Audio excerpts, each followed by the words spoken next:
hiding. They'll come out anyway. I smell. What's that noise?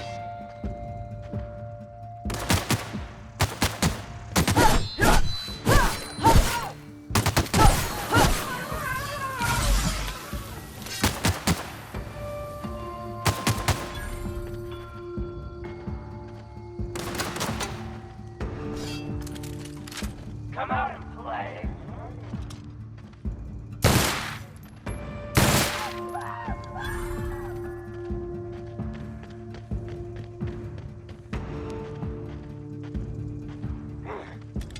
Hiding?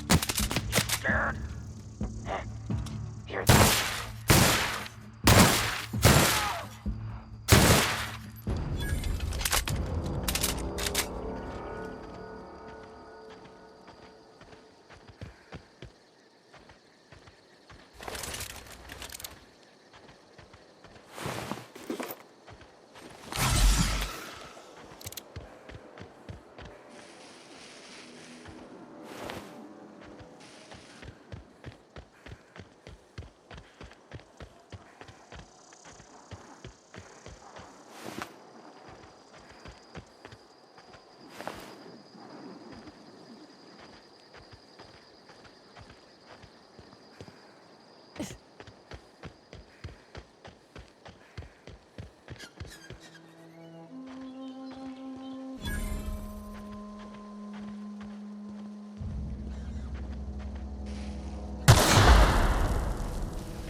I've been feeling pretty low these days.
Somebody's been running around town raving about a colony ship. Plague must have gone into their brain matter. Thanks. I'll see to it that this medicine gets to the people who need it. Here, something for your trouble. Nothing personal, but I hope we never do business together again. Don't want to make a habit of consorting with smuggler types.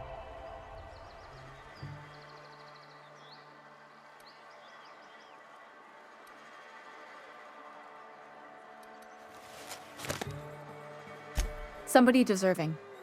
Silas on account of him being out in the cold. Amelia seeing how she's around people all the time. Anybody in the sick room? Oh, I'm an actuary. That means I keep tabs on a worker's living expenses. How much it costs to feed, clothe, shelter, bury, and replace your average human worker. Technically, I'm employed by the Spacer's Choice Department of Human Resources.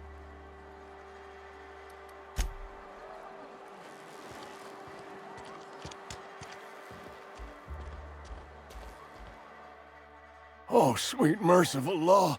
A marauder's in my domicile!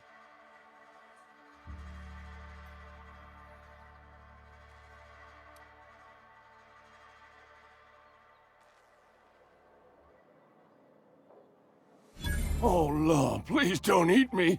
I got scrumbucks and chalkstones. You don't want none of that. Oh, wait. It's just you. Yours killed me with fright. At least I know I ain't hallucinating. You need something? You what? But why? I was dependent on you. Does it feel good? Robbing an old man of his last shred of hope?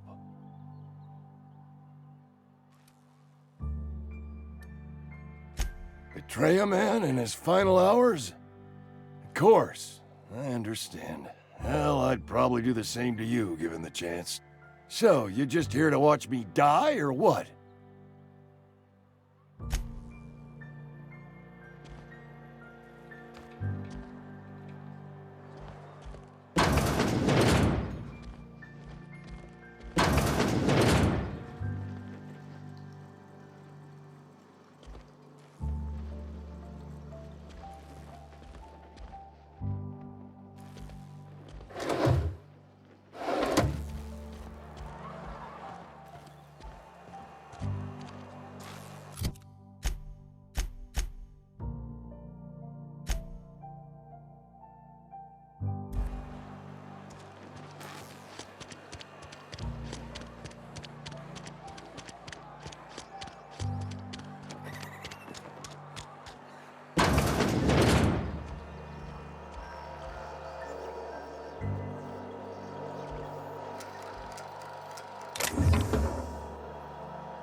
It's Canada's choice.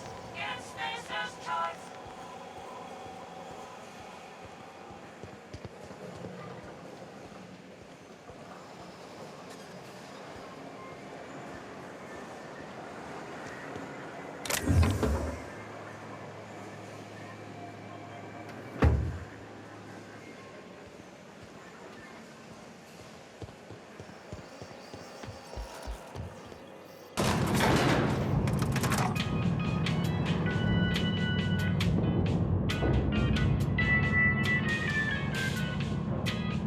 Miss Holcomb, I need you to explain this with lesson. The grease monkey, Argo? I'm sorry, Mr. Thompson, sir. Seems we've got a guest. Really now, Parvati, I do wish you'd spoken up. I do apologize. I was given no forewarning of your arrival, or I might have welcomed you at the gates myself. I'm Reed Thompson, Outpost Administrator. I must say, wearing a marauder's outfit is in very poor taste. I do wish you'd show your uniform a little more respect. Yes, so it dawns on me. Seems I allowed my excitement to run away with my wits. Been a few seasons since we've had a visitor pass through.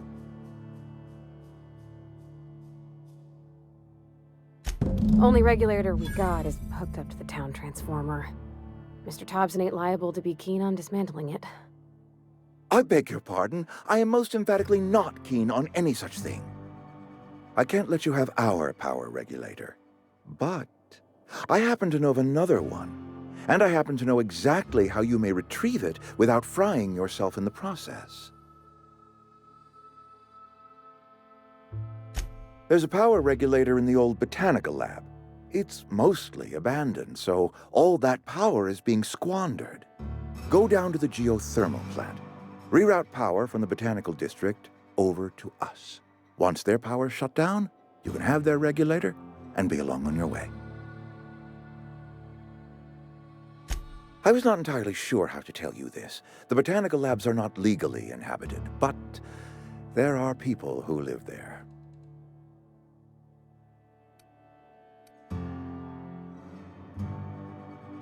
No, I do not imagine they will be pleased. But like a parent disciplining an unruly child, you will be doing them a kindness.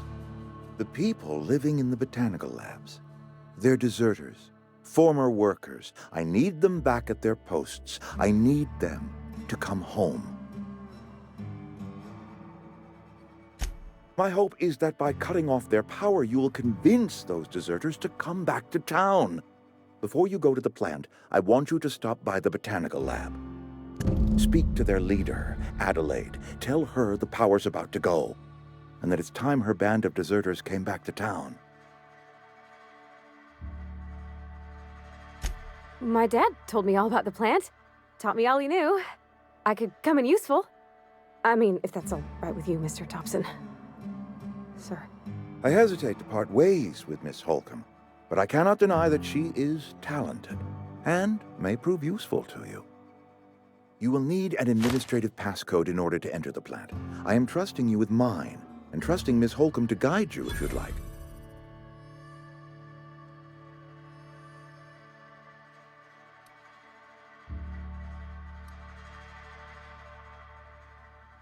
Great!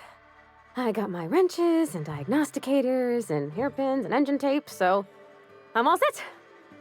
Well, I am glad to hear that. Best of luck to you, and thank you again for your help. It is a lot to ask of a stranger, I know.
We better clear out of Mr. Thompson's office before we talk.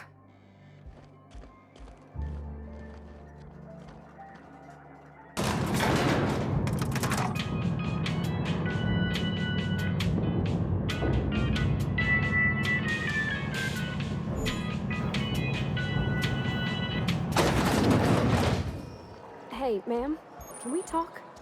Sorry. You got a minute? Sorry. You just want to get out of here. And you likely don't want to tag along like me. It's just, Mr. Thompson has his own view on matters, on account of it's his job and what all, but that's not the only side of the tale.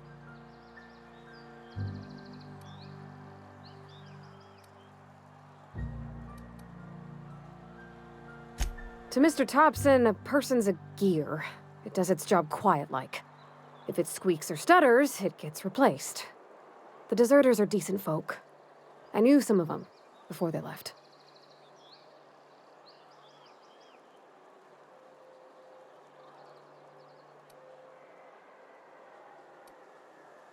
Miss McDevitt? Oh, gosh, no.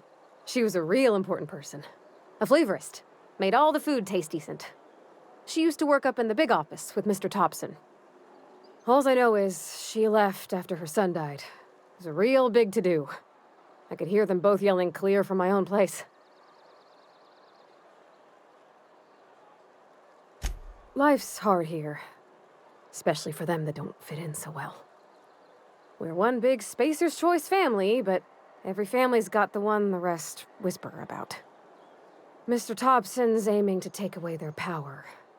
They'll have no lights to see, nor heat to cook. They'll be at the mercy of marauders, or worse.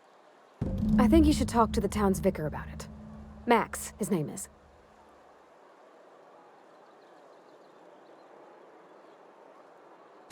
Thanks, ma'am. I just think when you gotta make a decision that'll hurt somebody, it's best to think on the right and wrong of it. That's what my dad used to say anyways.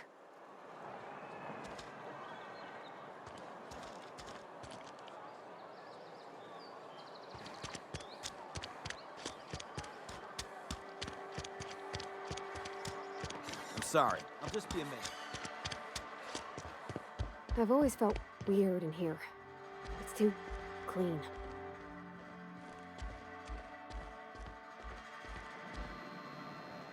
Yes, what is it? You're an outsider. Fantastic. Vicar Maximilian de Soto at your service. Or Vicar Max, if you're the sort who prefers brevity. And Ms. Holcomb as well. How rare to see you out. And with a complete stranger. Curious. Just tagging along, Vicar de Soto. Don't mind me. I so rarely get new people to talk to. Name your poison, anything at all. Spiritual counseling? This season's tossball predictions? The quickest way out of town? What? I thought you would talk to him. You wanted to speak to me, Ms. Holcomb? Every time I've tried to engage you in conversation, you look at the floor, answer in single words, and slink away. I can't imagine what would be so grave as to drive her to my mission. What has Mr. Thompson asked you to do?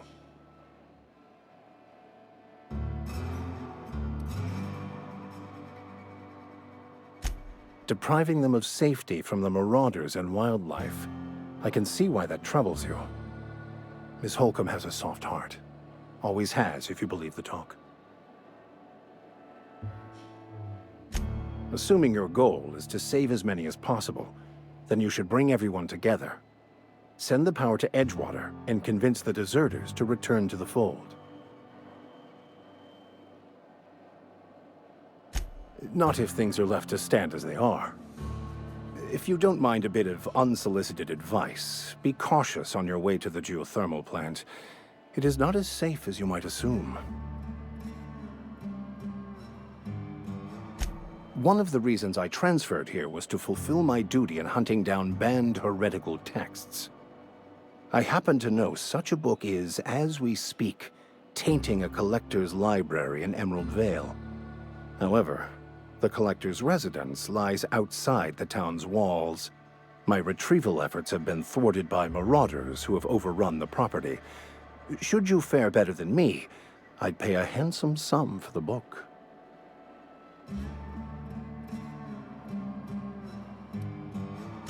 I just want to keep the writing out of layman's hands. It wouldn't do for such information to fall into public consumption.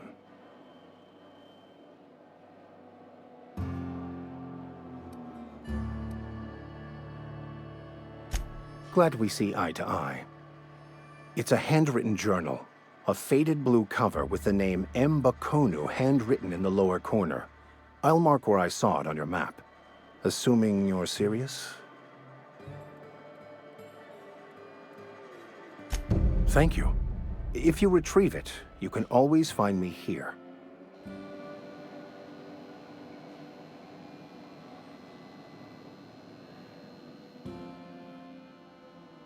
Yeah, huh?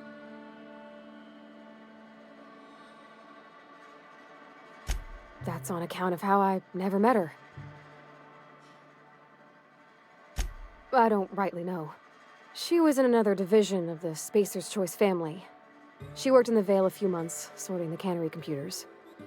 Her contract said any kids she had, expected or not, belonged to her office from the time of conception. So when I was born, I got sent here. Well, I don't know about normal. Dad said she worked under some kind of special contract. It's sensible. Dad just fixed machines. She did some kind of crazy math, high-level stuff. Better to raise me on his time than hers. You mean about the mission being too clean? I know, but Vicker says the universe is a machine, that it runs by law. Real machines have gunked up oil, scratches, and worn bits. You can tell they've seen handling, been used by folk. The machine Vicker sees is one ain't never been run. It's not for people to live in. It's something on a museum shelf, under glass.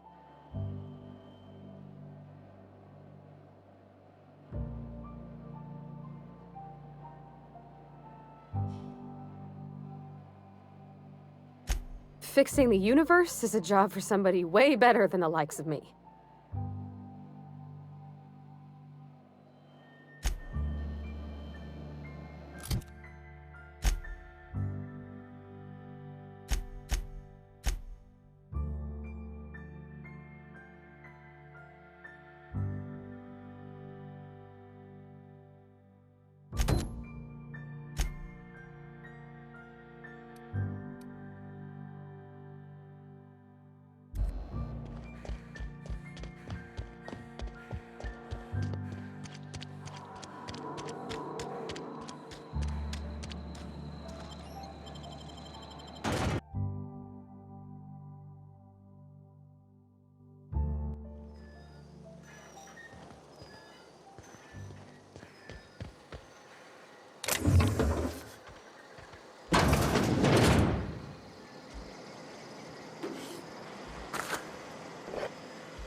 Got it.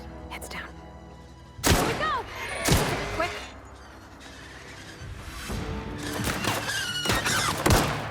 Here we go!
All right.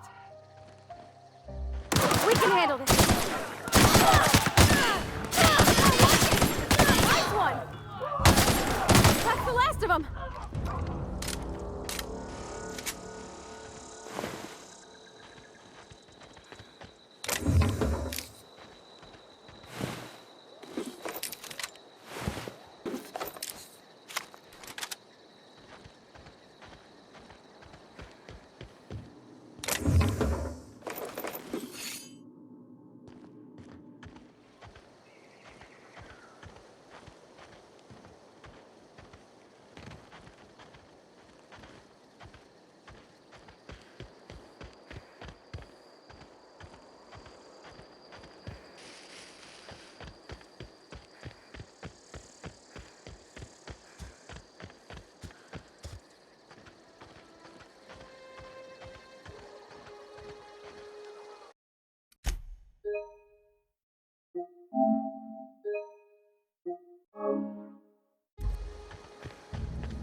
Attacking! You can handle this. Everyone all right?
Easy.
Any progress on that matter we discussed?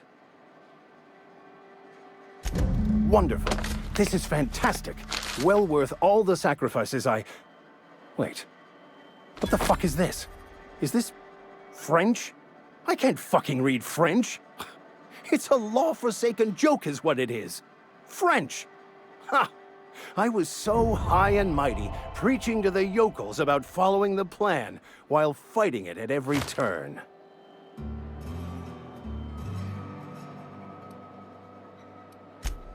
Well, yes. But I assure you, it was not for personal gain, only for the greater good.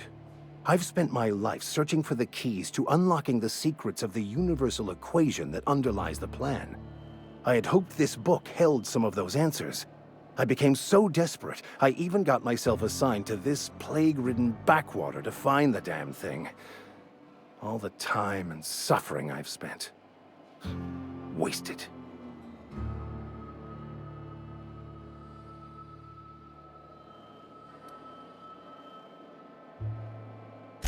Bakonu, the author, had some interesting theories about man's perception of reality that I thought could be applied to our attempts to decipher the plan.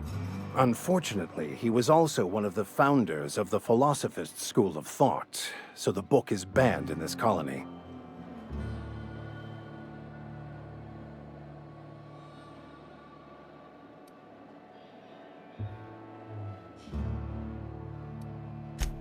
Please.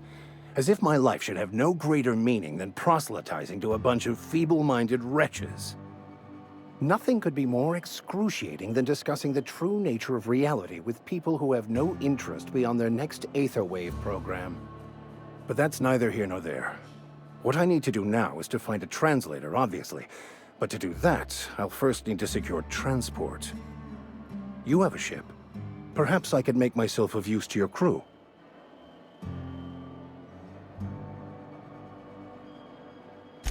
Certainly. I already gave you most of my money, but I can offer you free spiritual counseling, and I'd be happy to watch your back. I'm pretty handy with a tossball stick, or any blunt instrument, really. I'm also a passable gun hand, if it comes to that. I can usually talk my way out of conflict, though. Oh, I'm fairly competent at hacking computers as well.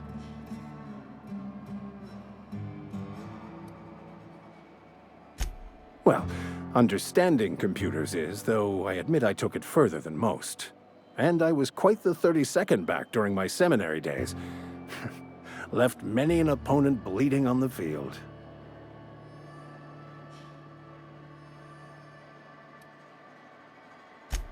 Of course. I'm a vicar who is dedicated to his calling. More dedicated than any other you'll find in this colony. I joined the OSI to help decipher the grand plan. But instead, I ended up the vicar in a prison due to ignorance and politics. Then I came here. Satisfied?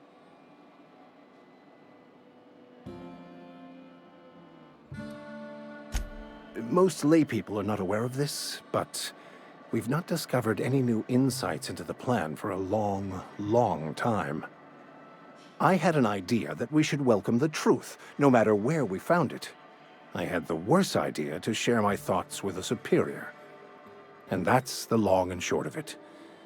So, what do you think?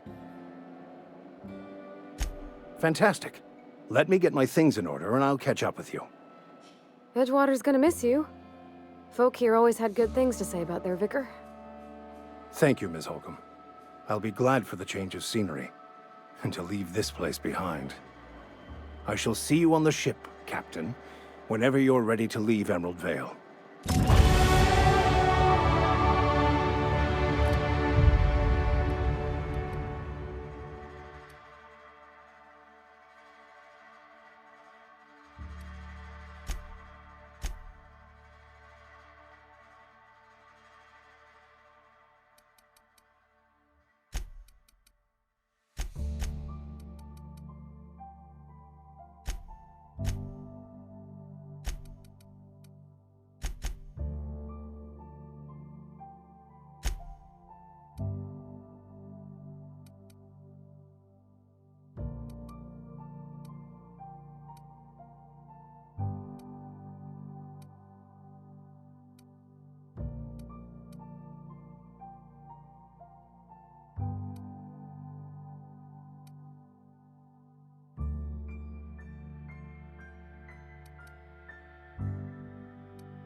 Hey there, Mary.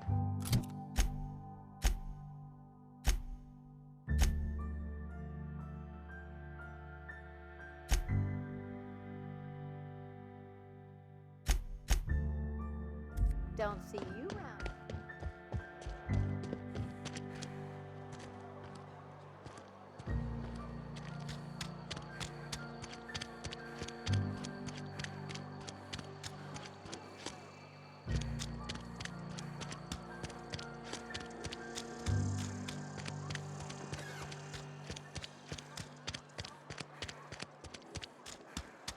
Sometimes I wonder what I'm doing with myself. Nothing I can do about that.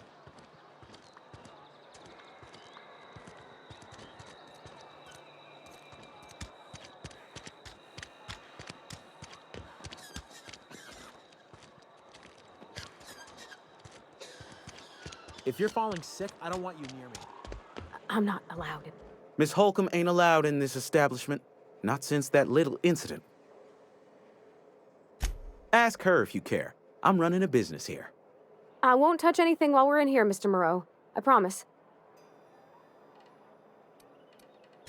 Music to my ears.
It's not the best.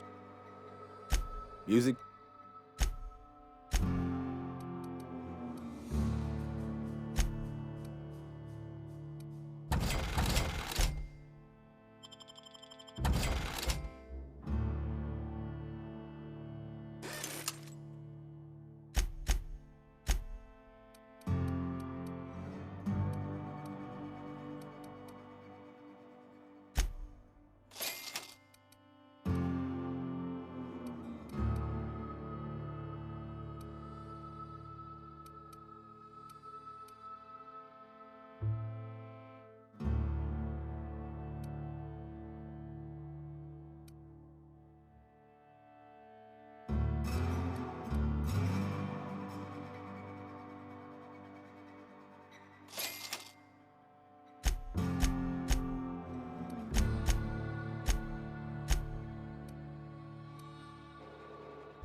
Where are we headed?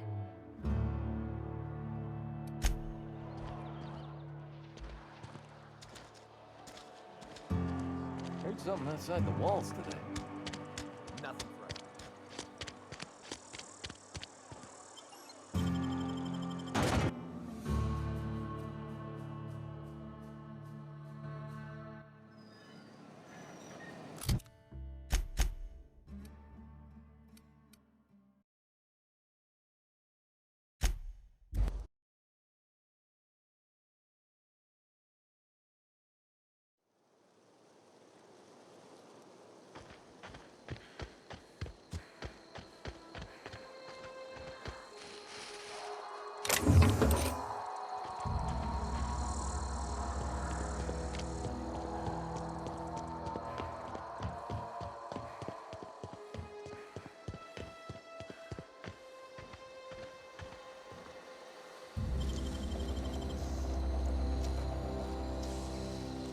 Oh, you got that?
Move along, stranger.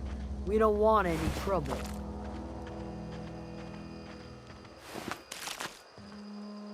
I don't know you. Whatever you're looking for, it ain't here. Move along. Armed strangers wandering into my camp for one. Some of my camp wandering out for another. You want to try standing outside in the heat, keeping your sights open for the next marauder raid? No, I'm sorry. That was unworthy of me. Lady named Zoe went missing some nights ago. Just up and vanished without a trace. Now I'm pacing around wondering if marauders got to her.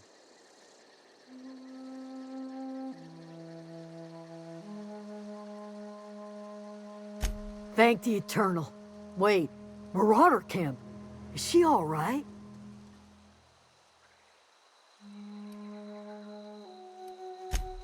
Zoe's family. Chiding her is our purview, not yours. If you could bring her home, I'd be obliged. And if you could cross off some marauders on the way, I'd be much obliged. Over in the hothouse, tending crop.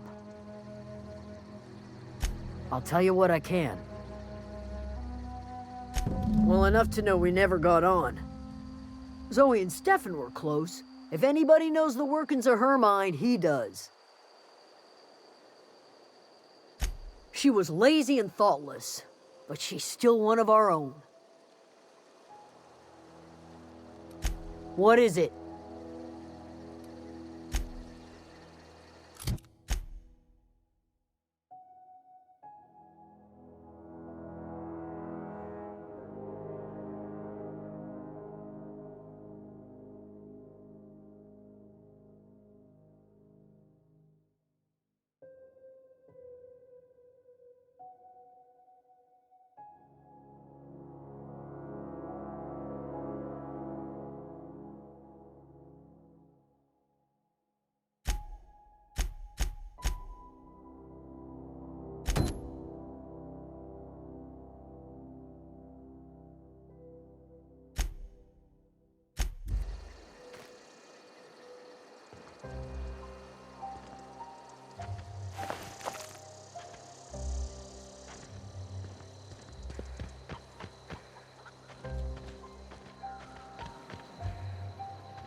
You hungry?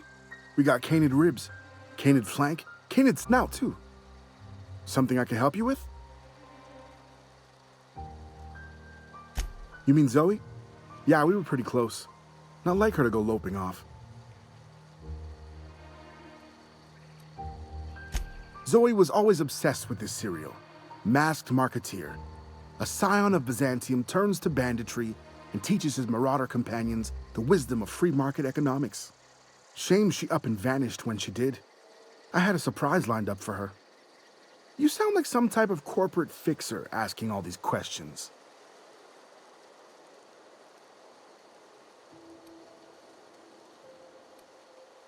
The other day I got my hands on a genuine copy of the latest Masked Marketeer. I was gonna surprise Zoe with it, but she was gone the next day.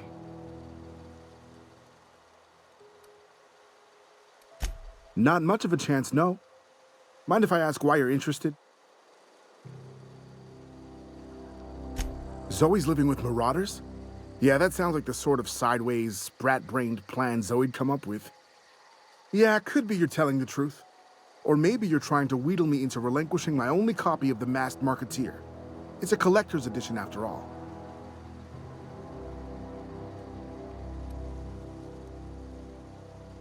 Yeah, you're probably right. A true fan would have displayed a gleam in their eye upon hearing the words collector's edition. Here you go, latest copy of the Masked Marketeer. Tell Zoe we're all waiting on her. I'll help if I can. Zoe and I were gonna watch the serials, as is our custom. She never turned up. I looked around, but she was nowhere to be found. Can't say I recall Zoe ever acting strange. Well, except for her habit of writing things down on scraps of paper. She called it journaling, but I think it's just plain odd. Hey, I got time. Fresh off the limb, and that includes canid meat.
don't know anybody who ever came out this far.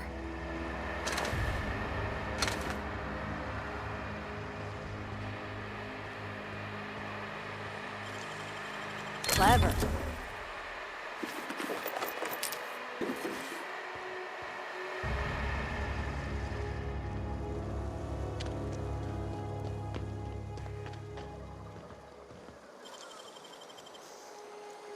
Hey, I saw that!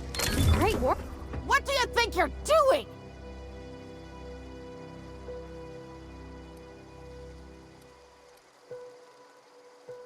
Just don't make any trouble for me, okay?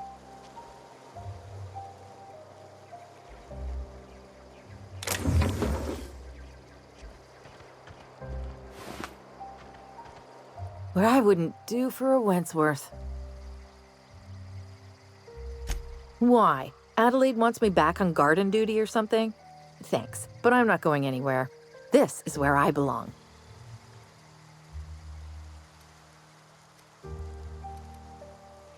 So, you tracked me down just to gab about the mass marketeer? I am impressed. You actually have it? The episode where Lord Cavendish reveals he's been the mass marketeer all along? All right, you convinced me. I'll take my stuff and head on back, I suppose. Grace is gonna be glaring knives at me, so I've got that to look forward to.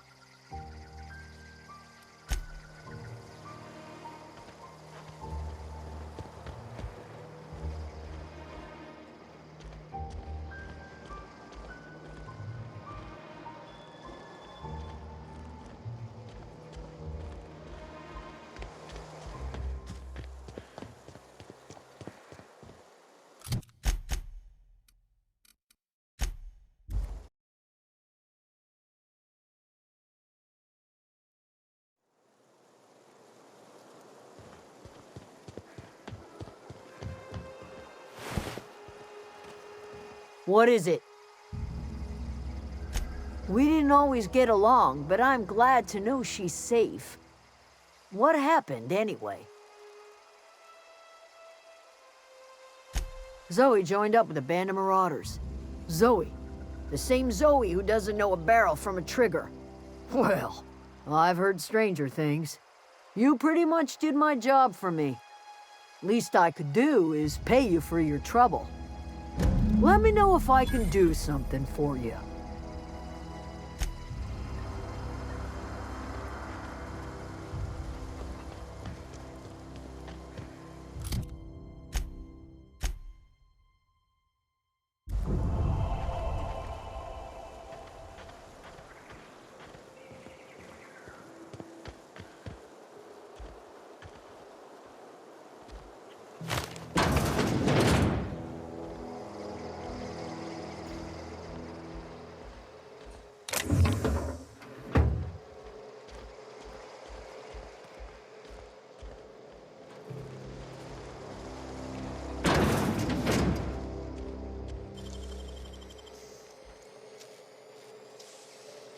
Nicely done.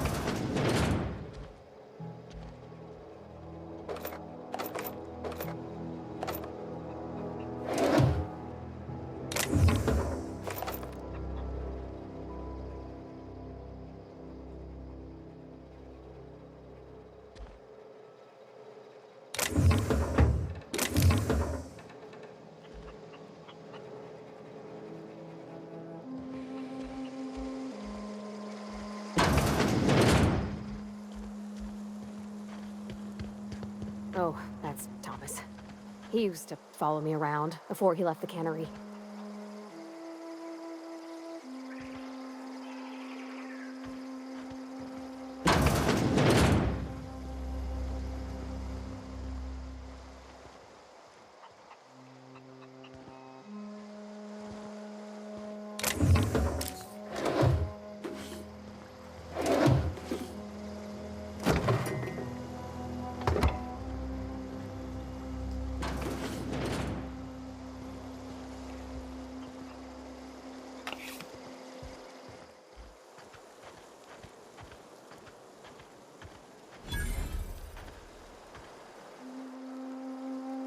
Oh, didn't see you there. I was, Well, I was just occupying myself with a little engineering. Whoa, Miss Parvati. Hey, you're, what, how are you? Hi, hello. Are you, are things safe out here? How are you keeping? Great, just great. I've been trying to keep stuff running, just like you. Only I'm not so... Wait, they didn't kick you out, did they? Oh gosh, no. I'm just along with this lady here. Are you from town? I mean, you don't exactly look like you're from town. Well, what I meant was you're reasonably well armed and don't look stricken with plague. Sorry, I just wasn't sure if you were from town or if you were one of us. Something's been chewing at me, you see. Fact is, I've been, well, lying. To everybody here. Camp thinks I'm a mechanical genius, but I couldn't fix a busted chair. I'll take all the help I can get. I set my mind to learning the craft of the engineer, you see. I want to make something of myself. You ever heard of the Young Spacer's Guide to Mechanical Engineering? Comes in a set of 3. If I had my hands on one of those data pads, I could teach myself the ins and outs. Those are good. My dad kept a copy with him when he was working in the cannery. I know the old community center kept a copy. Should find another one back in town. If you could find me even one of those pads, I'd be greatly obliged. No kidding! Really? Well, which one? Look at that! Building a computing machine out of Spectrum potatoes, a primer. I'm just glad it survived all these years. I appreciate you going through all that trouble. In fact, I put aside something special, on the off chance that somebody'd search out those data pads for me. Sure, I'd be glad to take them off your hands. What's on your mind? Couple months. This camp's my home. People you see milling about, they're my family. At least I think of them that way. I owe them my life. Would have died in the wilderness if they hadn't chanced upon me, starving and delirious. We all left the cannery for one reason or another. Me? I was let go, mostly on account of my incompetence. I mean, I was incompetent. I couldn't even survive on my own. Grace found me, Adelaide took me in, I've been on my feet ever since. You weren't incompetent. You just didn't fit the cannery. Not like here. This place had a U-shaped hole, and now it doesn't. You could stay, you know. Here. I'd be happy to...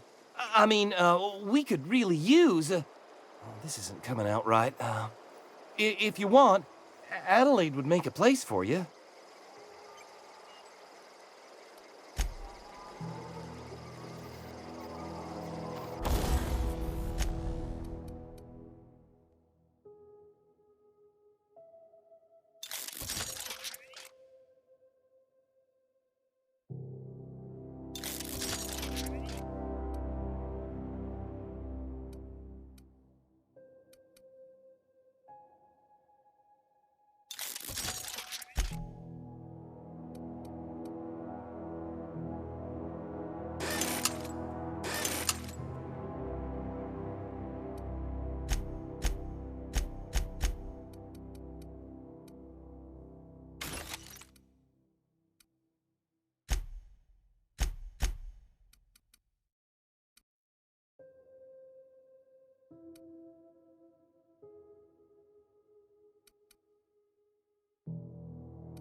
Great work.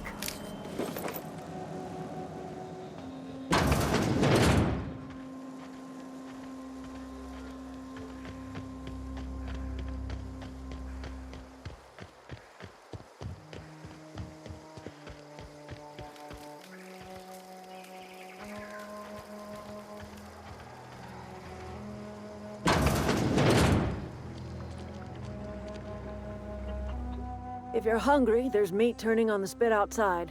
If you're bearing illness, find a place to lay your head down and I'll fetch you a poultice. Whatever your troubles with Edgewater, leave them at the gates and be welcomed here. Any questions, dear? I have been called that, among other things. Green Thumb, grandmother, the strange old lady who keeps flowers. But yes, Adelaide will do just fine. Excuse me, Miss McDevitt? Sorry, it's just... You got such pretty trees in here. Why, thank you. You're Robert's girl, aren't you? I remember when you were but a sprout. Thomas speaks of you often. Are you staying long? You should try some of my tobaccorn tea. I brew it in an old spittoon, but it's been cleaned.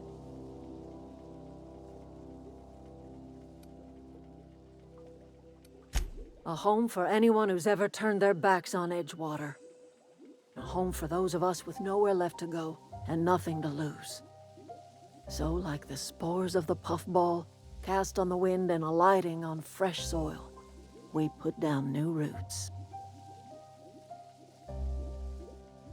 It is an unpleasant story, dear. But the short of it is that sometimes one wakes up and realizes the place that was once her home for much of her life has changed. The home in which we spent our lives has left us behind, and so we must move on. And that is as much as I will say on the subject. No, dear. The garden belongs to us all.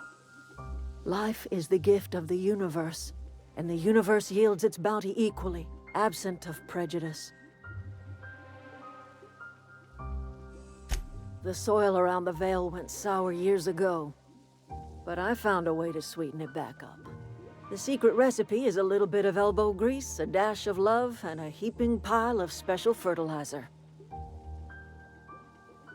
Reed Thompson, you here on behalf of that cold-eyed reptile? Let's hear it.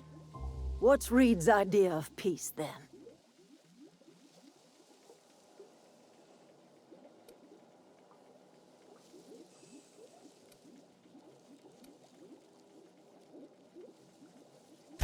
Make amends.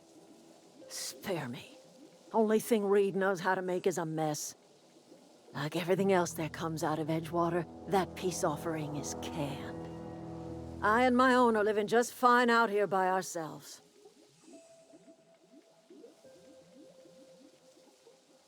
He would do such a thing. The question is, why would you agree to his plans? Cannery's got a regulator. You want ship parts, you ought to rip them out of the cannery's guts and leave us be.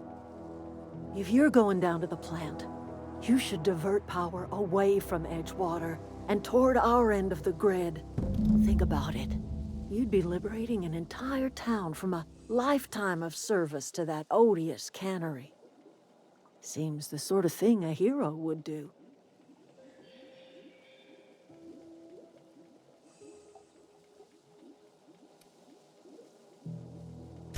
You've seen that miserable excuse for a town with your own lamps. Hollowed-out workers laboring their lives away at the cannery, living off whatever scraps Spacer's choice throws them. You know that's true, don't you, Ms. Holcomb? Your father died of overwork. His heart gave out. He was tired all the time, sure, but he was old, ma'am, and he raised me all by his lonesome. Look what they did to this child. Lost her family to the company, and still she defends them.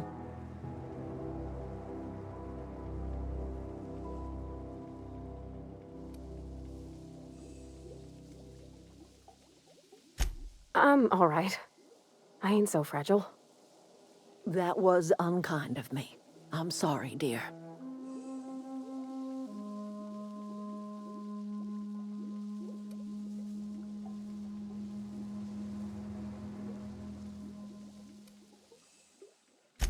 Life in Edgewater grinds to a halt. The cannery shuts down, workers desert in droves, and our own little camp grows and thrives.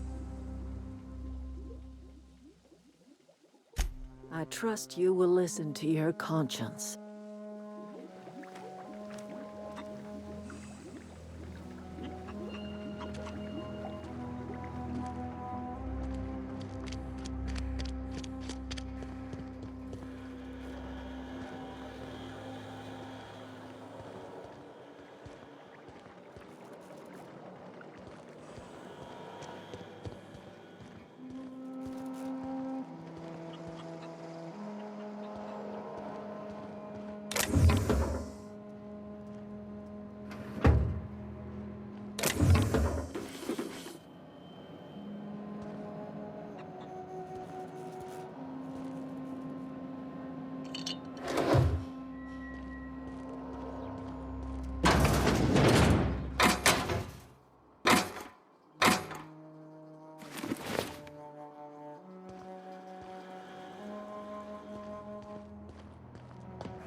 Home is where the heart is.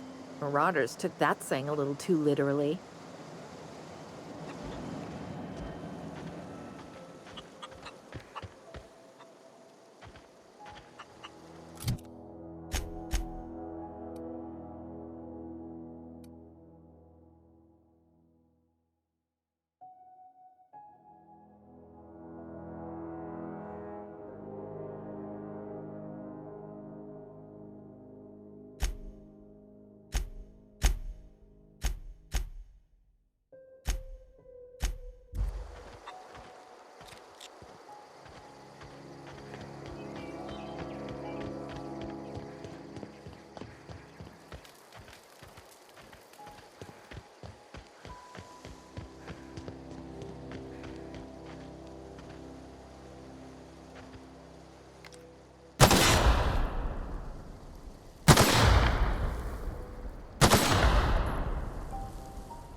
Got it?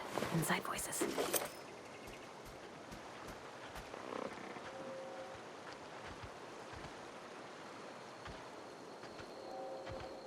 we go! Don't mess with us!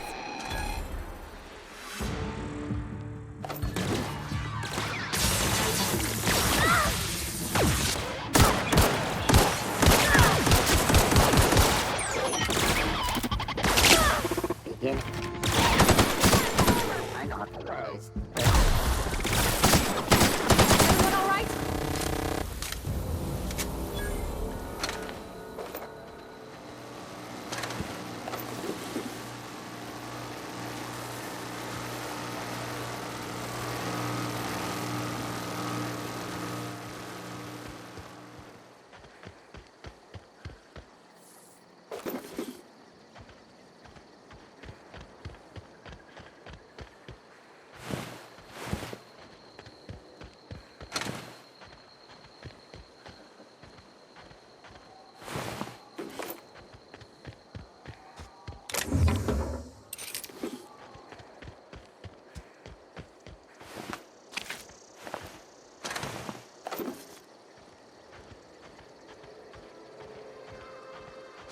wanted to poke around in here.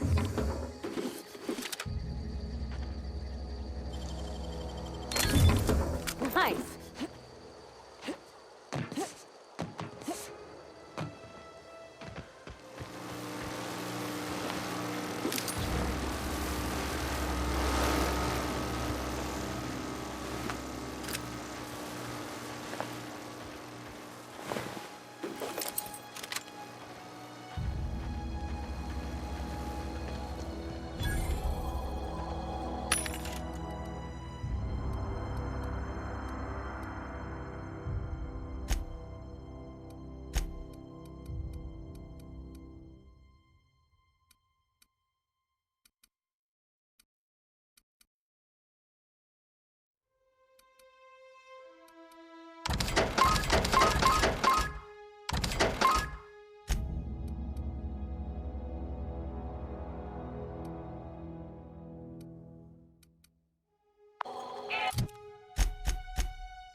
The control room should...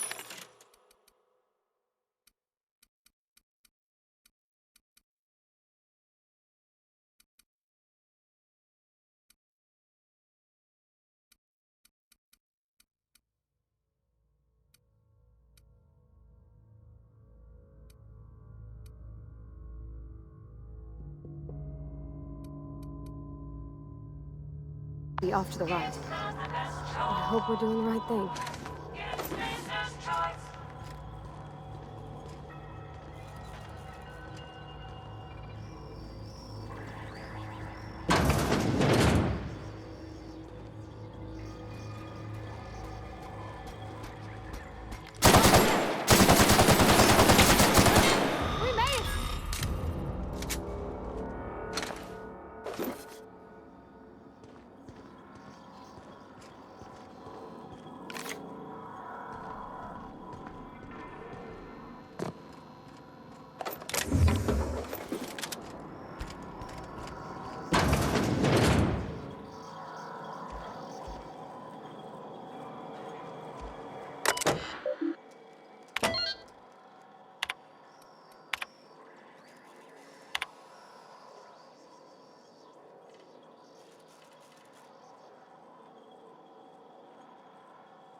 Not found.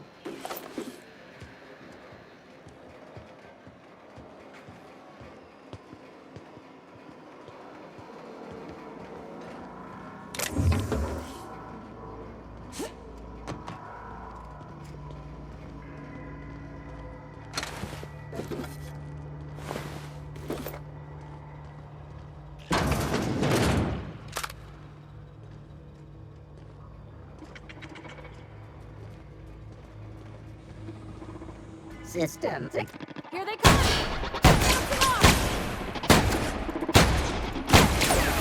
Required for adjacent automech performing an error.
not real. You're not real.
Nicely done.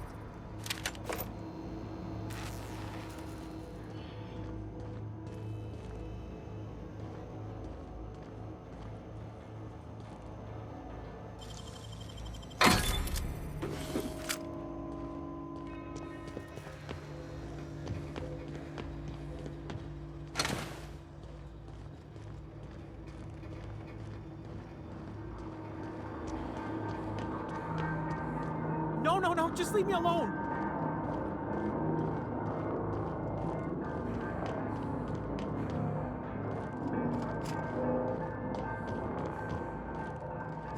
No, no, no, just leave me alone.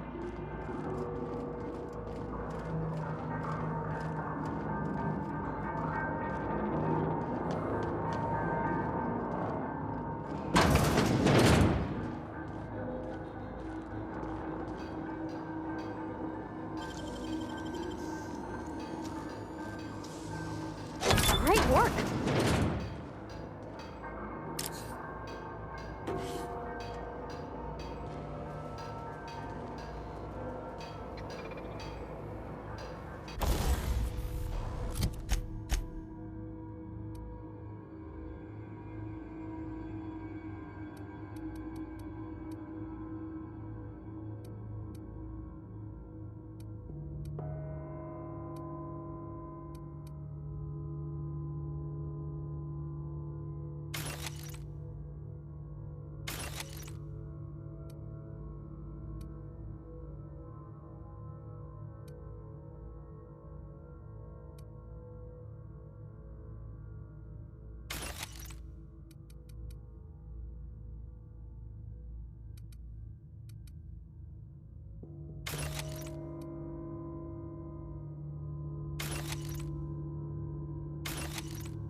Phantom!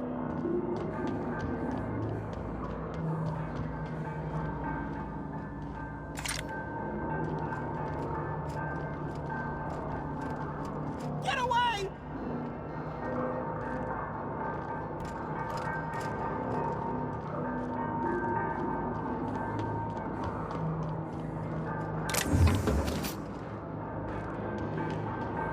You're not real. You're not real.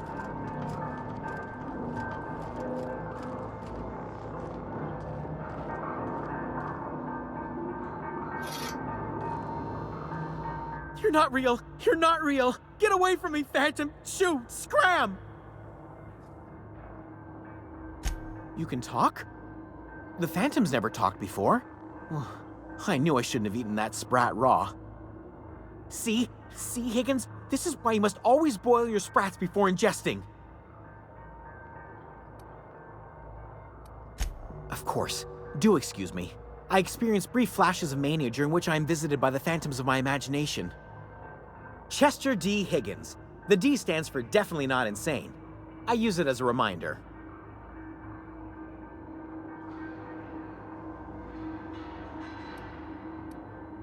Oh, Higgins has been many things over the years. Sprat Wrangler, Saltuna Critic, Aetherwave Personality, Chairman of the Board, Galactic Defender, Sisty Pig Tycoon.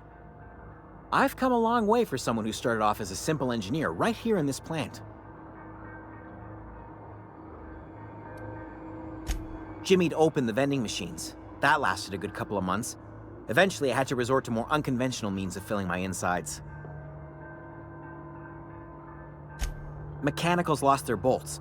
Opened fire on anything that moved. It was pandemonium. I was on cleaning duty at the time. My old boss had me scrubbing pipes when the killing started. So, as usual, I missed out. I specialized in automechanicals, drones, sentries. Repaired them, maintained, upgraded. Did it all from my old workroom just over in the next section.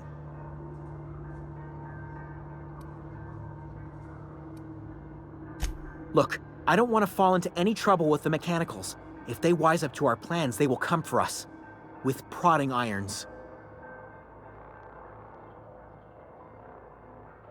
You know, you remind me of myself back when I was an intergalactic adventurer. I discovered a flaw. Their hostility levels were hardwired to maximum. There's no changing that, but you could rewrite their targeting protocol so they attack each other instead.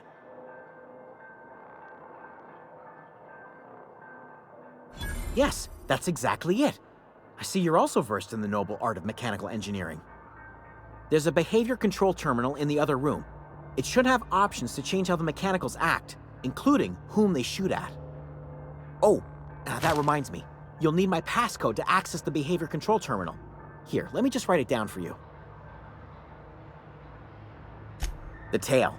Definitely start with the tail. If you're feeling adventurous, the ears are a particular delicacy. Mechanicals lost their bolts. Opened fire on anything that moved. It was pandemonium. You mean, why did the mechanicals go on a murderous rampage? Same reason any of us do, I suppose. The voices told them to do it. I was on cleaning duty at the time. My old boss had me scrubbing pipes when the killing started. So, as usual, I missed out.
Returning to patrol mode to investigate.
For me.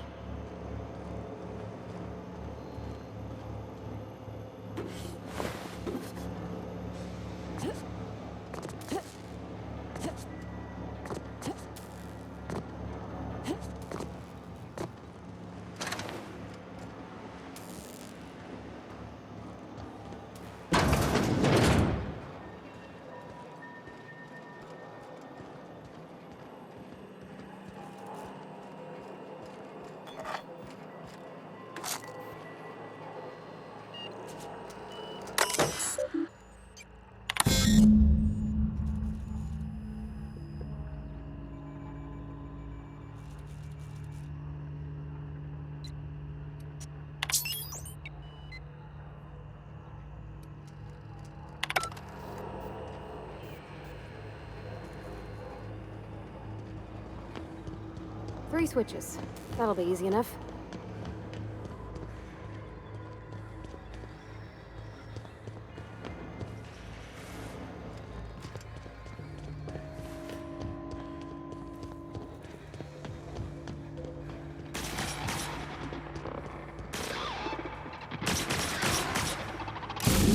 Just two more.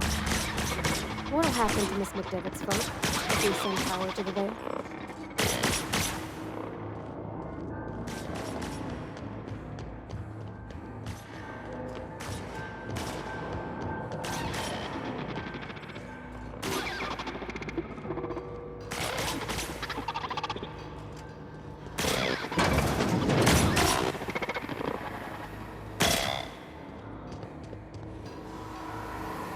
Mind the steam. You're liable to get scalded.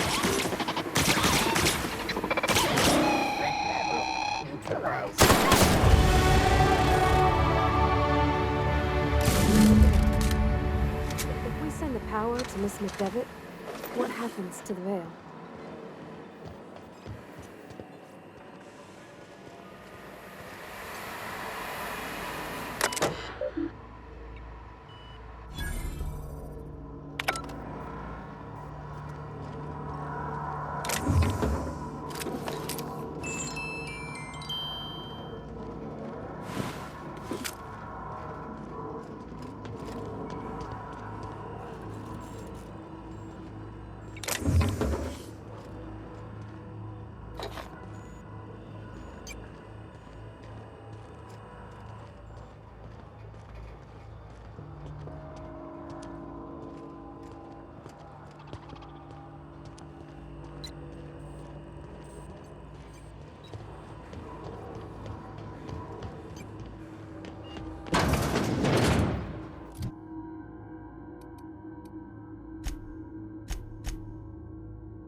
I'm not sure what the right is. Alls I know is the decision's final.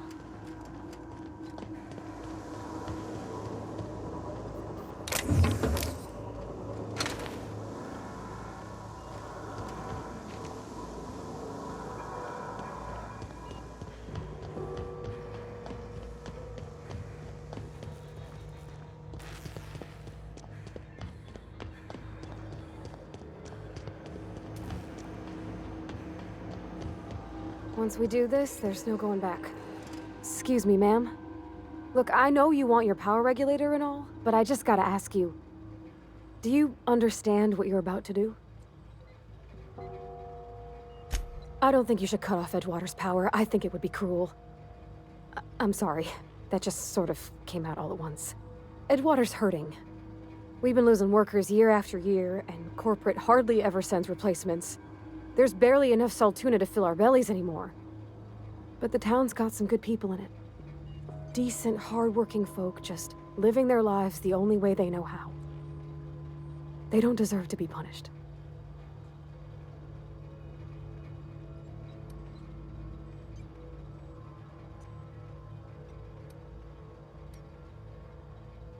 That sure sounds like Mr. Thompson.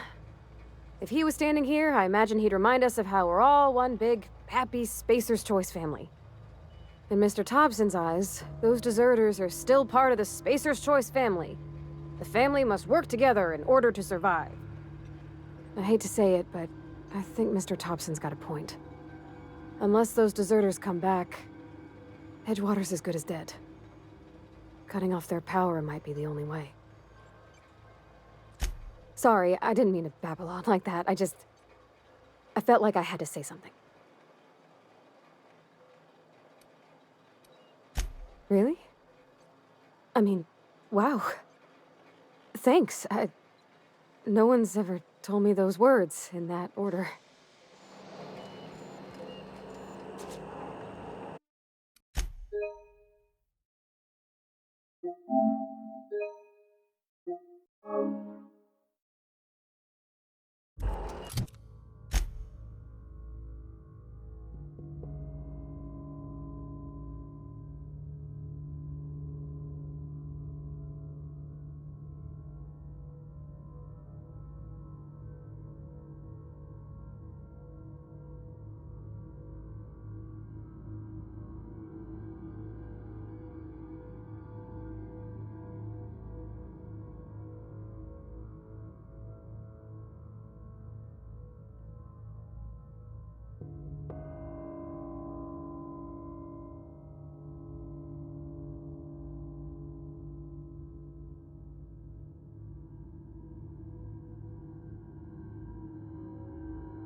The brightest thing you could, sending the power back to Edgewater. A lot of people would have suffered otherwise. People I care for, even if they ain't care much for me. He's just interested in fixing stuff. He always used to follow me around, asking me to explain what I was doing. Like a puppy, kinda.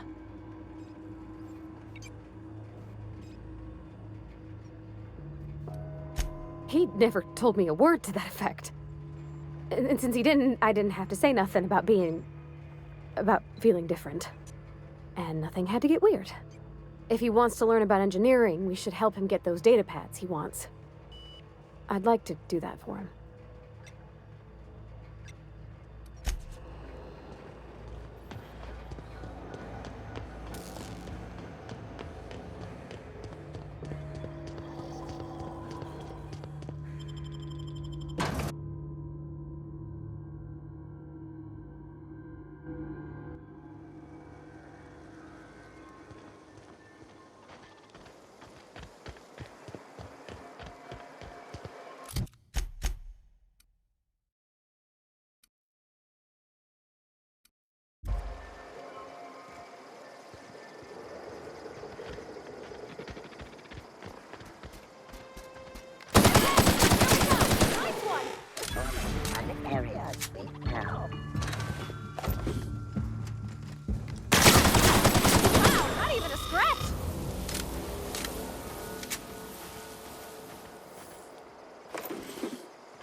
Everybody keeps staring at me. It's not my fault the power's dead.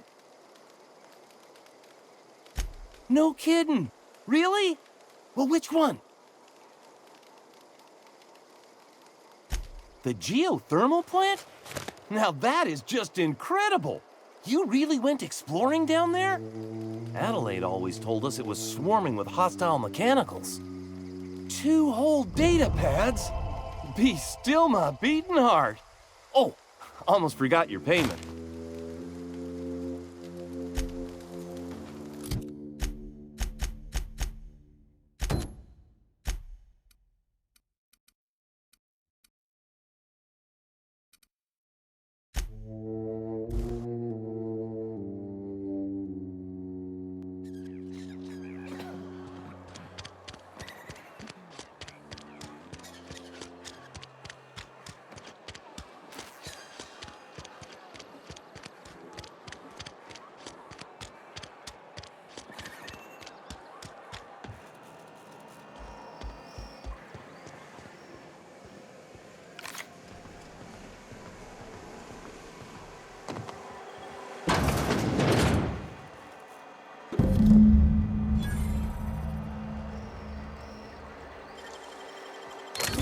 You're fast.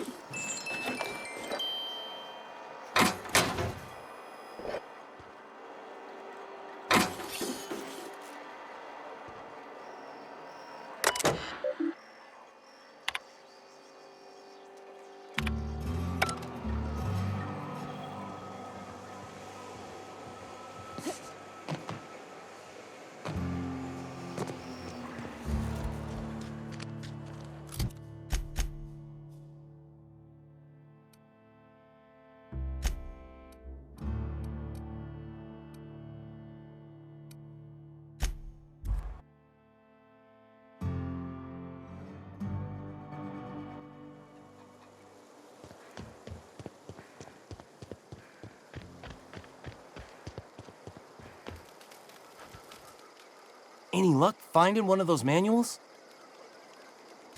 No kidding. Really? Well, which one? Ain't that just ironical? If I'd worked a little longer back at the cannery, I might have found this myself. That's a complete set. All 3 parts. I'm gonna be the greatest engineer Halcyon's ever seen. Aside from you, Ms. Parvati, I swear, I'll do you proud. I'm glad we could help, Thomas.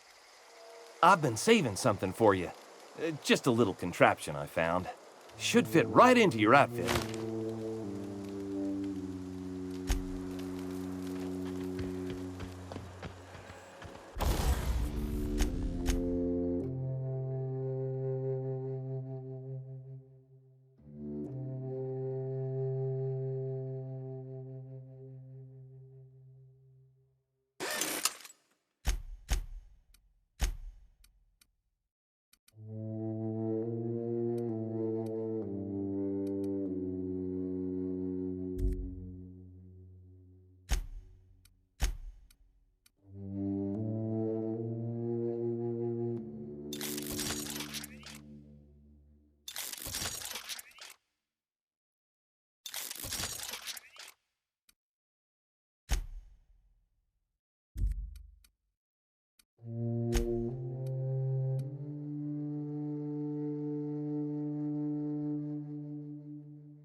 That's the thing about growing old. Your eyes start to fail. Elsewise, I would have seen you for the snake that you are, chopped you into pieces and roasted you on a spit. This is all you're doing. Cutting off my power, killing off my garden. Without refrigeration, my food will spoil, and my flock will starve. I want to ask you this in private, away from the eyes of my flock, so they do not see me lose my temper. Tell me, why did you do it?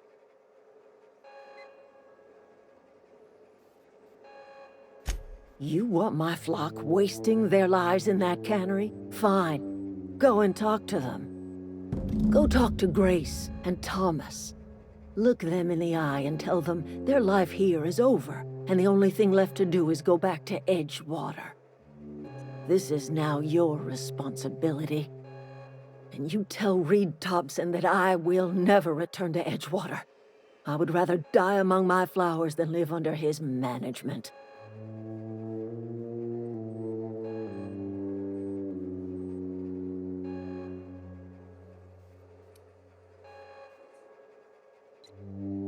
As long as Reed is still in Edgewater, I will not return. Those are my terms.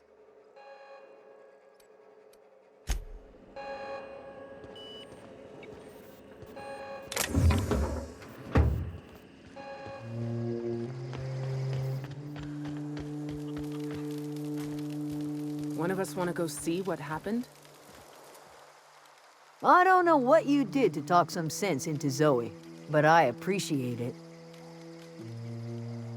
The matter's been weighing on me. Zoe came back, but I couldn't keep her from slipping out in the first place. Who's to say I could keep marauders from slipping in? I don't see us lasting more than a couple of weeks out here. I'm loath to admit it. We're gonna have to make our peace with Thompson and hope he takes us back. Listen, we go back to Reed, hat in hand, begging for our old jobs back. Well, Adelaide's not gonna forgive us. She never talked to us again.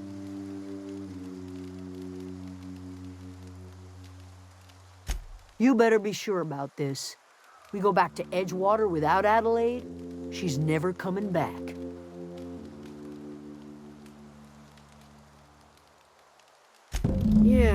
Yeah, you're right. And I suspect Reed's learned his lesson by now.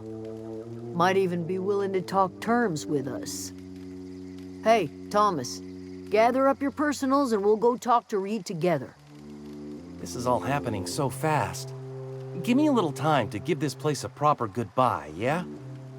Edgewater could use another mechanic. I'm not sure if I'm ready to step into that role, but I'm willing to try my best. If you see Reed, let him know we're coming back.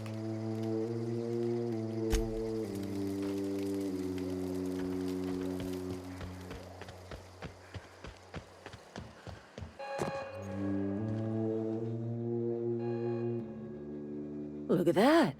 The snake's come back. Good for them. I'm glad. Back to the old cannery with Grace and Thomas and Stefan and all the others. I expected it'd end like this. Lived out here for years all by my lonesome. Only right that I'd die the same way. I expect you've done enough for the Vale. If you don't mind leaving an old lady with her thoughts, I'd be much obliged. It is too late, and I'm tired of talking.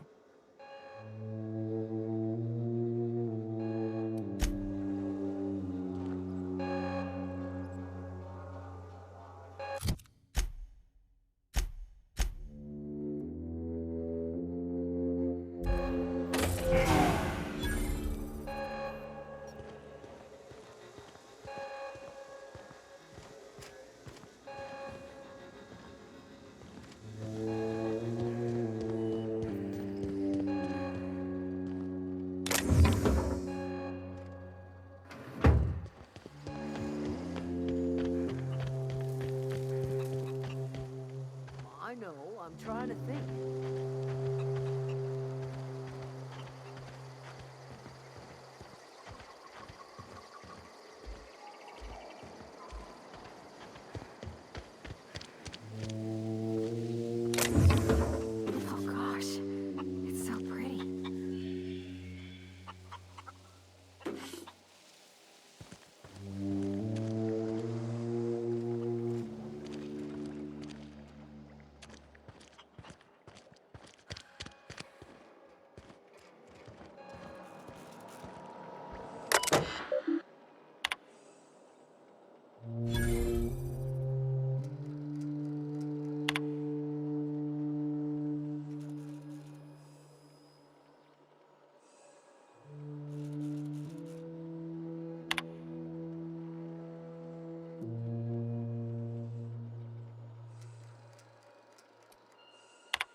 This is a fine day, friend.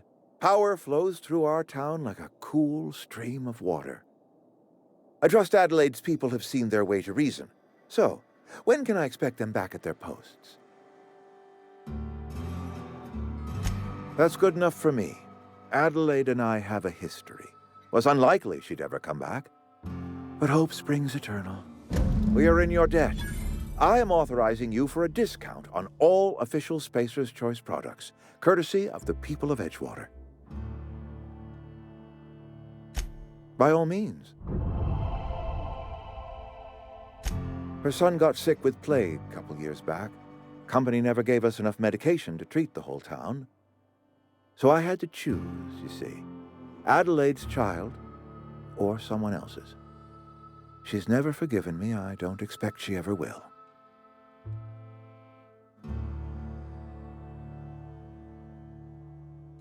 This whole fiasco is not one I am keen on repeating. I was too hard on my own workers. I pushed them to their breaking point.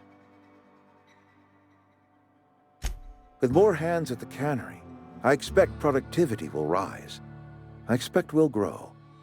And I expect I can ask corporate to send us some more medicine. We'll survive, one way or another. I do. Grace Romero, wasn't it? Brusque, truculent, never seemed to care much for cannery work.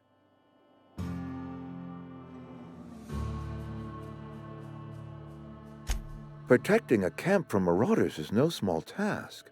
I'll see to fitting her out in a guard's uniform.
Is this your ship?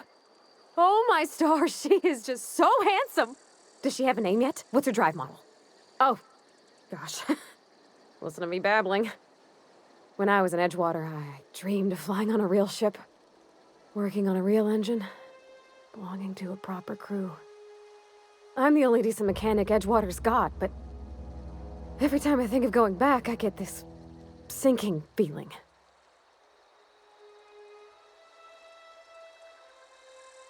Well, it's kind of you to say that. And you're right. I wasn't happy. I want to ask you something, and you can say no. But can I come with you? I could tend to your engine. I know my G-valves for my catalyzers, and I can keep your ship singing. And if you ever need a pair of eyes watching your back, I can do that too. What do you think?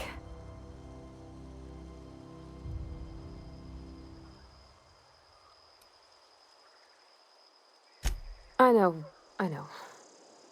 Mr. Thompson said I was to chaperone you about the Veil. Loan me out to you like I was Spacer's choice property. Well, they may think I am, but I'm not. Yeah, Mr. Thompson's got a temper. But I'm more scared of missing out than I am of him. I don't want to lose my one chance at seeing the stars.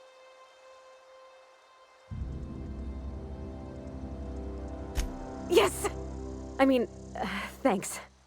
You won't regret this, ma'am. Captain. I can call you Captain now. Ha! I got a captain.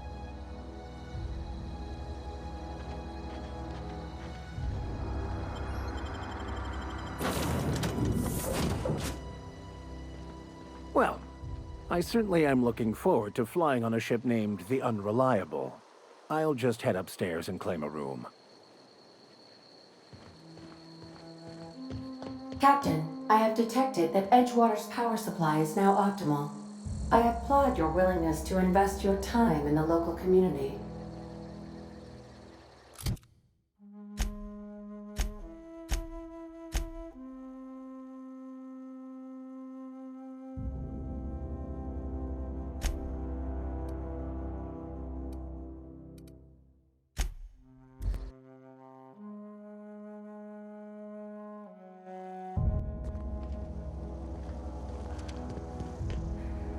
When I was little, we'd get... Never seen the Veil lit up like this before. Bang up work, soldier. You're a credit to your uniform. Oh, that reminds me. Gotta look into getting us a uniform. So this is it then. The key to humanity's victory over the mechanical hordes. I would reward you with the gratitude of the Resistance, but I'm guessing you want something tactile. So here's a couple bits for your trouble, and a little something to remember me by.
What can I do for you, Captain? Do you know how to install a power regulator? Outstanding, Captain. Your aptitude for engineering will prove invaluable in the event of another catastrophic engine failure. Our engine room is located behind you, across the cargo bay, up the ladders.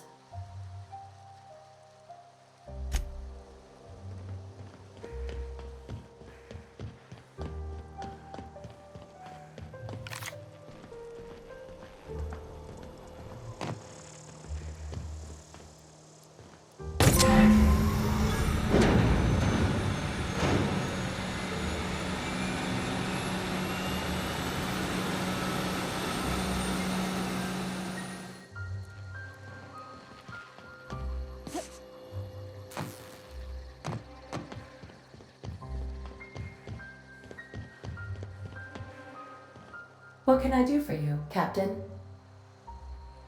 All systems are operating within acceptable parameters. I am prepared to bring the Unreliable into low-altitude orbit. This should prove an adequate test of our flight capabilities.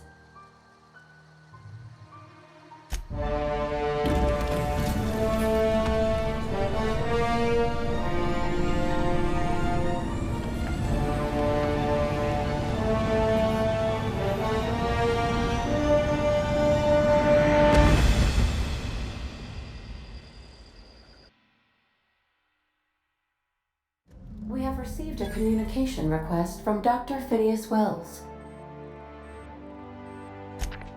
Aha, there you are. Hale and hearty, and captain of your own ship.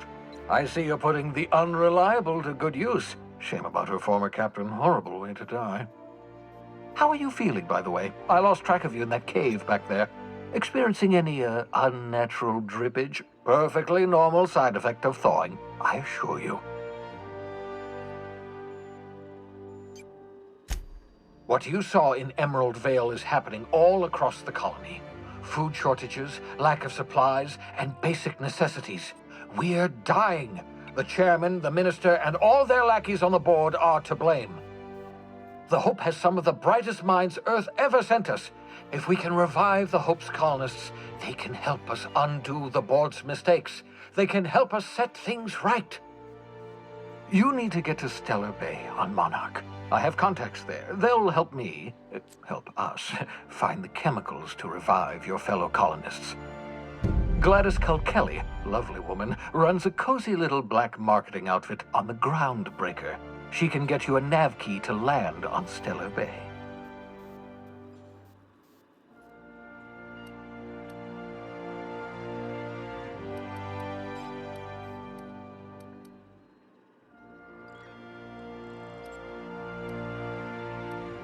Gladys and I have been doing business for years. Her smuggling credentials are unimpeachable. If anyone can get you a key to Monarch, it's her. Excellent. I'll send her a wireless. Let her know you're coming. By the way, I gave Captain Hawthorne a disguise apparatus of my own design, cutting-edge technology, years ahead of its time. I call it the Holographic Shroud. I'm sure it will prove remarkably useful to you. You'll find it in the captain's quarters. Excellent. I'll contact you once you've found a way to get to Stellar Bay. If you have any questions, come see me in my lab. And remember, don't trust the board.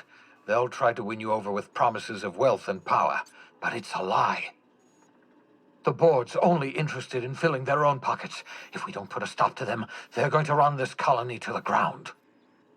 Transmission ended. If you are ready to depart, please select a destination on your navigation terminal.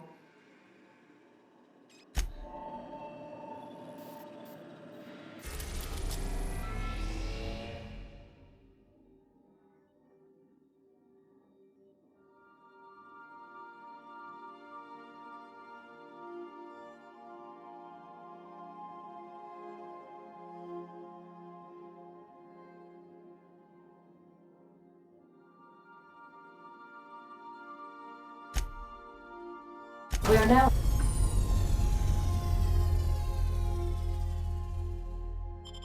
in orbit above Edgewater, Captain.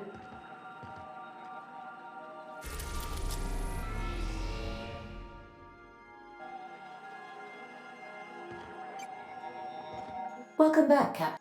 How can I be of...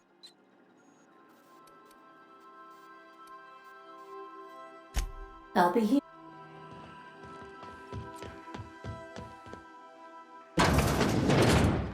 Do return in one piece, Captain.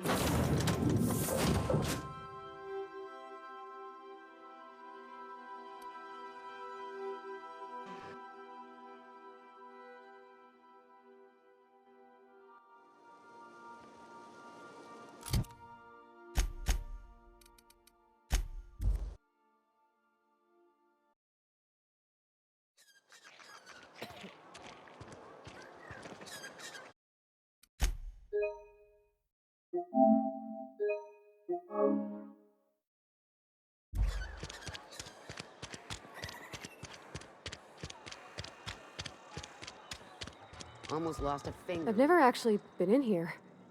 Vale's a little safer, thanks to you. As long as your questions fall within the acceptable margins of curiosity.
The groundbreaker has approved our request for docking, Captain. You're free to disembark. Let's talk when you're free. Hey, Captain. I heard that Groundbreaker's got a real good engineer. A lady named Junlei Tennyson? I was thinking that maybe I ought to meet her. If you got time to swing us by, I mean. I don't got much experience fixing actual spaceships. I bet you a can of Borston beans she could teach me all manner of stuff.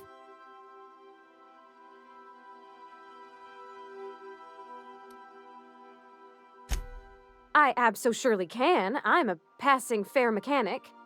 Even Mr. Thompson would have said it's my only skill. But I'm used to working on cannery lines, AG loaders and the like. There's tricks about ships I ain't learned yet.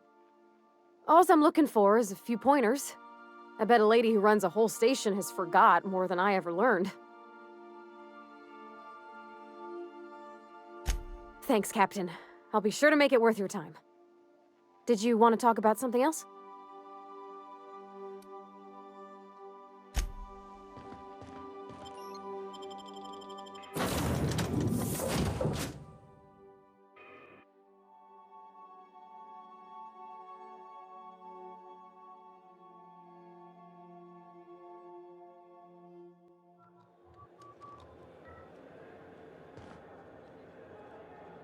Just checking your ship's manifest. Standard procedure. Welcome to Groundbreaker, by the by. Captain.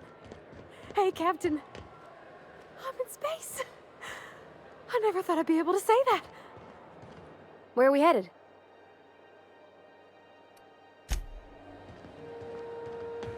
That's not the point. This halfwit just knocked out one of my workers. Yeah, with a tossball stick. I heard you the first time. There weren't any witnesses.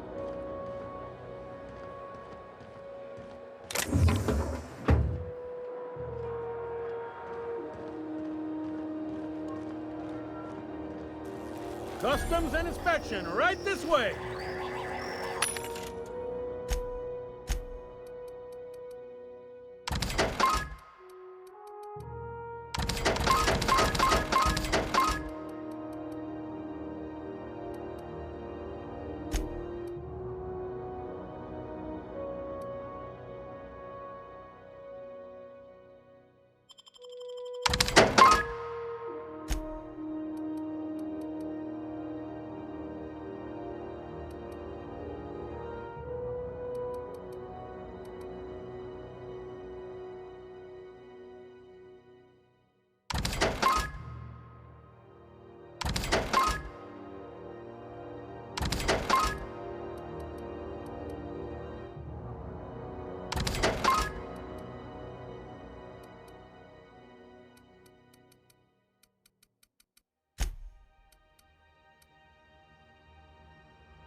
Identification, please. Captain Hawthorne, you said. Let me apologize in advance. I'm about to ruin your day. According to your ship's record, you've been flagged by the board. Your ship will be impounded until such a time as they see fit to lift it. But we've hardly been out of Edgewater long enough to get in trouble. Well, isn't this wonderful? The captain's done something to get on the board's bad side. Now, hold on. This isn't the end of the world. Probably.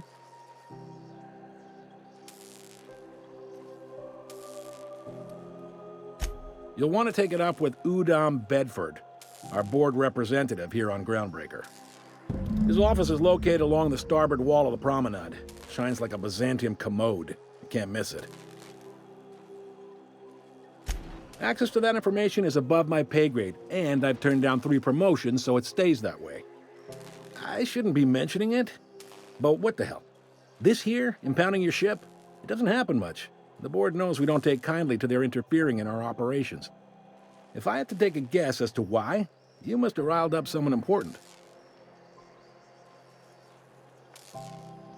You take the starch out of them, well, you won't hear any complaints from me. Oh, and if you're headed that way, would you mind doing me a favor? Wanda Dorset over in sickbay, tell her the shipment's not in yet. It's not coming in anytime soon, and if she'd be so obliged to get off my ass about it. A handful of SAM cleaning units retrofitted for surgery. I don't know much else. I stopped listening when she started yelling. Much appreciated. Is there anything else I can help you with?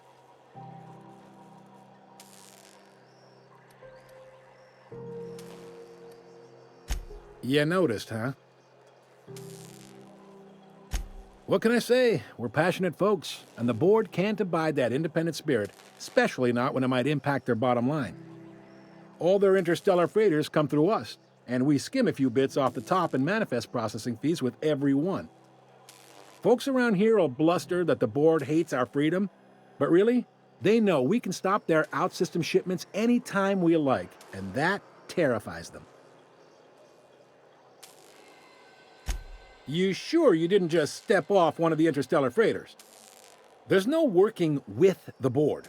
They don't share, not bits, people, or resources. You work for them, or you don't work at all. Groundbreaker cooperating now would be tantamount to joining their ranks, and we sure as shit ain't about to do that.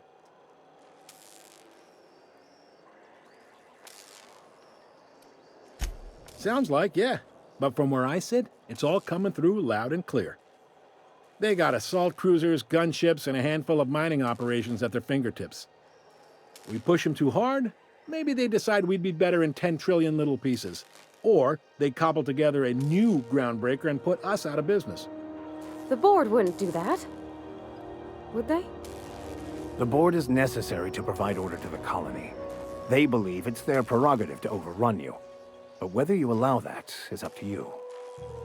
It's a tough line to walk, no doubt about that. But we make do all right. So far, anyway.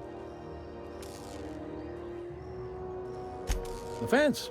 You'll find her in the rest and go, on your left when you enter the promenade. Make sure you bring an empty belly. Maybe. Most of the shipping traffic in the system passes through Groundbreaker. Every couple of months, we even get a big interstellar freighter. 2 biggest operations are the board. That is, Halcyon Holdings and Sublight Salvage. But there are independent operators around the promenade deck. Most of those jobs are going to take you off station, though. Commandant Sanita might have a couple of folks she needs killed. Bad folks, I mean. Not regular folks. She'll be at the security desk behind me. Chief Junlei might have an errand needs running. She's all tied up trying to fix our heat problem.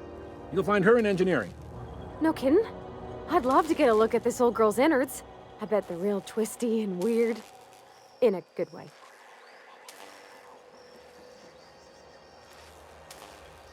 Happy to help. That's my job, after all. You're real good at it, too. Well, thank you, miss. It's nice to be recognized. Yep.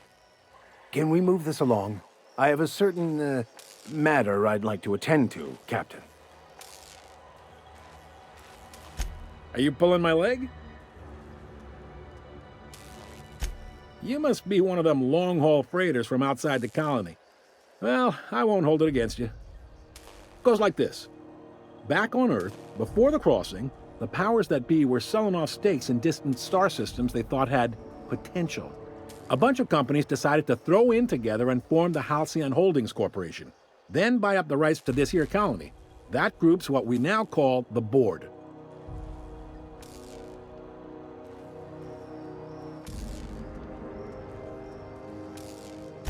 Groundbreaker was one of the original colony vessels to come over on the crossing, a few years before her sister ship, the Hope. Once everybody'd been de-thawed and dropped dirtside, the original crew of the Groundbreaker decided they rather liked the spacefaring life. I guess that was the start of our independent spirit. Now, here we are. Yep, Groundbreaker's the only real independent port. Aside from us, there's just tramp freighters and wildcat miners. Seems like every year the board's offices get bigger and their ships take up more of the landing bays. Haven't seen nearly as many tramp crews this year. Sitting around drinking whiskey and smoking cigars, yeah, probably. Can't say for sure, of course. Doubt I'll ever see the inside of it myself. Glad to help.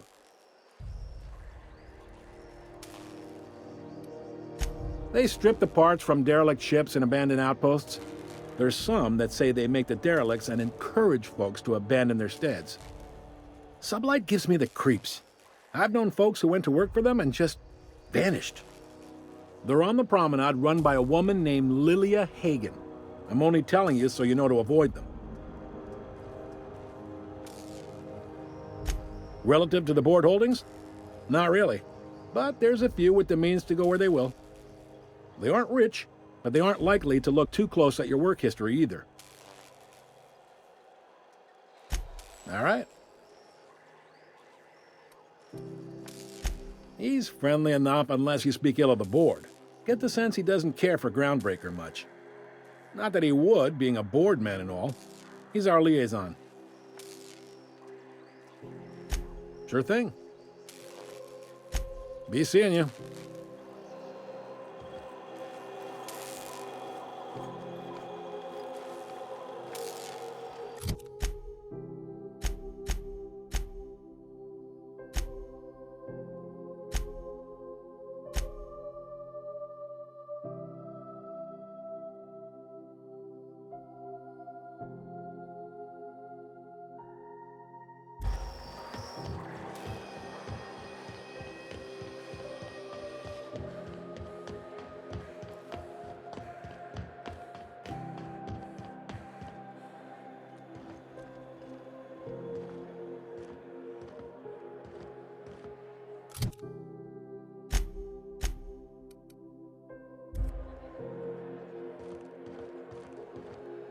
Hey there, you mind stepping back?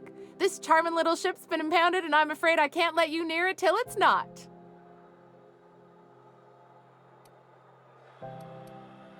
Have yourself a pleasant day.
Are you free to talk?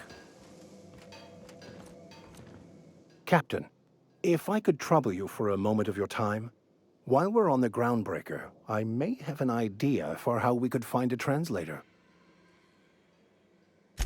I've been thinking on that. There's a former infamous philosopher scholar who fled Terra 2 some years ago. He's an expert on Bakonu. He's also who told me of the journal's presence in Emerald Vale. If anyone in this colony could translate that book, it would be him.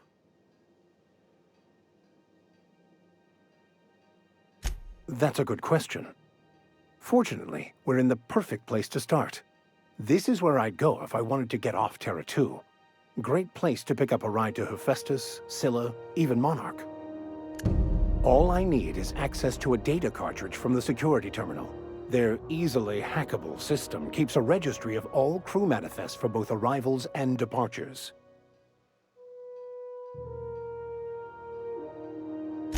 I'll comb the last 6 months of departure manifests to track the Philosophist's off-world destination.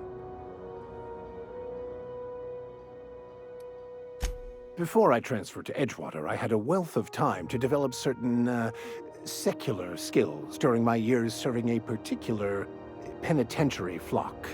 I meditated, led sermons, provided guidance to the inmates as needed, of course. I also played prison yard tossball and taught myself a bit about computronic security systems. Thank you, Captain.